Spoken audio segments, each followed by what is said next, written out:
ओम नमः सिद्धम। पिछले समय में आपकी बात अधूरी रह गई थी कि दुख का कारण क्या है। सैद्धांतिक बात यह है कि जैसे सुख आत्मा का स्वभाव है, कहीं बाहर से नहीं आता, ऐसे ही दुख कहीं बाहर से आने की चीज नहीं है। वो तो जीव के स्वयं के विभाव कहें, अज्ञान भाव कहें, उसके कारण तो होता जीवों को। ये निमित्त की अपेक्षा से कथन करने से दो प्रकार से कहा जाता है, एक स्वतः और एक जीव के द्वारा बांधे गए किए गए भाव कर्म बंध आदि के निमित्त से उत्पन्न हुआ।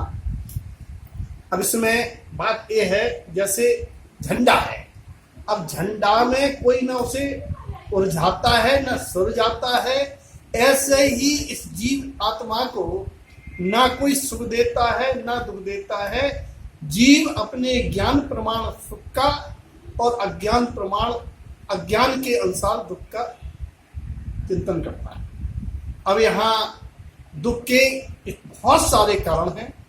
आज हम स्वयं के कारण की बात करेंगे कि दुख का कारण है मोह, अर्थात हमारी विपरीत शरीर, धन, घर, मकान, परिजन पुरजन आदि के बारे में जो अपनेपन के विपरीत मानता बैठी है, उससे जनित जो अज्ञान है वह दुख का कारण है। जैसे एक बार एक सेठ जी, कथानक के माध्यम से, एक बार एक सेठ जी ने बहुत परिश्रम करके एक बहुत सुंदर पूरा लकड़ी का महल, सगवाना की लकड़ी का महल बनाया, जिसकी फर्श भी सगवाना के, छत भी पिलाई सगवाना की, बाज खम्मे लकड़ी और नटबोल्ट और के अलावा कुछ भी नहीं था उस मकान में। सीमेंट, गारा, ईंट, कुछ बहुत कीमती। सेठ जी ने सोचा मार्बल का जमाना आ गया, बेटा कोई अच्छे पैसे लगे, इस भवन को बेच देना है। इतना कह के दादा श्री सम्मेद शिखर जी शाश्वत तीर्थ क्षेत्र की वंदना को चले गए। बेटे ने सोचा सौदा तय कर लें। पिताजी ने उसकी कीमत लगभग 1 करोड़ रुपया आंकी। उसके बाद लोगों ने उसकी कीमत 1 करोड़ 10 लाख लगा दी। लड़के ने खुशी खुशी बोले चलो आज ही रजिस्ट्री हो जाए। वहां पहुंचे, रजिस्ट्रार ऑफिस में ताला पड़ा था। उसने पूछा क्यों भाई अभी तक खुला नहीं? बोले पागल हो गए क्या, आज रविवार है। क्रेता विक्रेता दोनों मुंह लटकाए वापस आ गए। बोले कल आना। बोले कल नहीं आएंगे, मंगल को आएंगे, कल हमें थोड़ा काम है। क्रेता ने सोचा सोमवार को सवेरे, अगले सोमवार की बात थी, सोमवार को सवेरे दादा की ट्रेन स्टेशन पे आ गई। दादा उतरते हैं ट्रेन से, घर से नौकर सामान के लिए लेने के लिए उतारने को पहुंचा, थोड़ा विलम्ब हो गया। दादा अपना सामान उतार के प्लेटफार्म पर बैठ गए। धुआं उड़ता दिखा। लोगों ने पूछा भाई आज बहुत बड़ा धुआं उठ रहा, क्या बात है? कुछ लोग कहने लगे वो सेठ जी का लकड़ी का महल में आग लग गई। अरे है इन्हीं सेठ जी का। सेठ जी ने जो सुना कि मेरे लकड़ी के महल में आग लग गई, सेठ जी को चक्कर आ गया, गिर पड़े।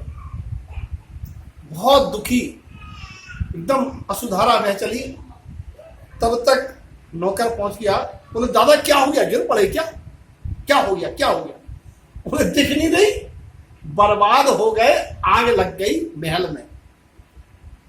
कल दादा कल भैया एक बेची आए, रजिस्ट्री कर आए। कल हाँ? बोले हाँ। बोले हाँ भाई। दुकानदार बोले हाँ भाई चाय मंगाओ, चाय मंगाओ, थोड़ा नमकीन भेज देना, मीठा भेज देना, बाद में पानी भी लगा देना 2 ठैया।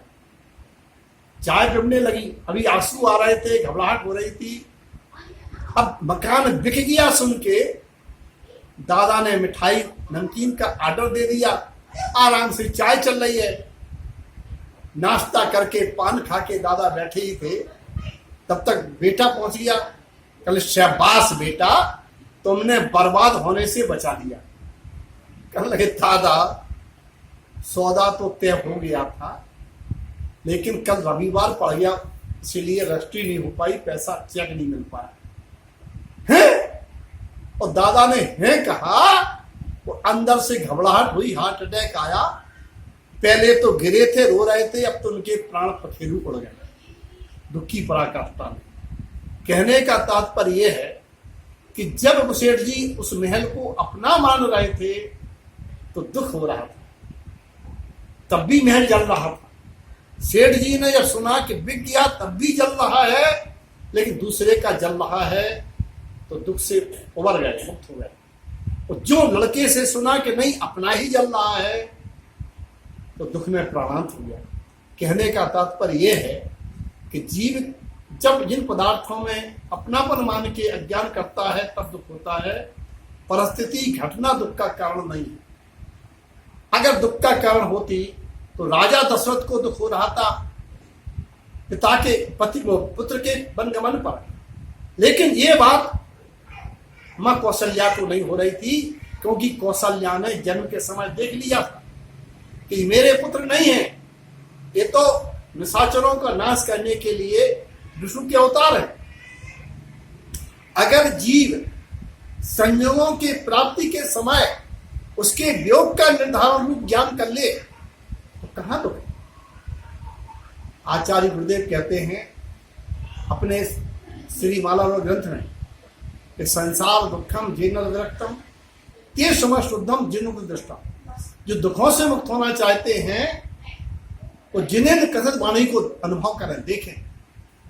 बोले ऐसा क्या लिखा है जिनेन्द्र कथित वाणी में, जिनवाणी में? श्री 24 में लिखा है, जिन उक्त ज्ञान रमन, एक सूत्र है गुरु महाराज का, कि जिनेन्द्र परमात्मा ने जो कहा है जिनवाणी में उसको ज्ञान से अनुभव करें और ज्ञान स्वभावी आत्मा में रमन करें। इस प्रकार से दुखों का अंत हो सकता है। आगामी समय में बहुत सारे कारणों का उल्लेख आपके साथ करेंगे, फिर निवारण की बात बाद में आएगी। जय तारा।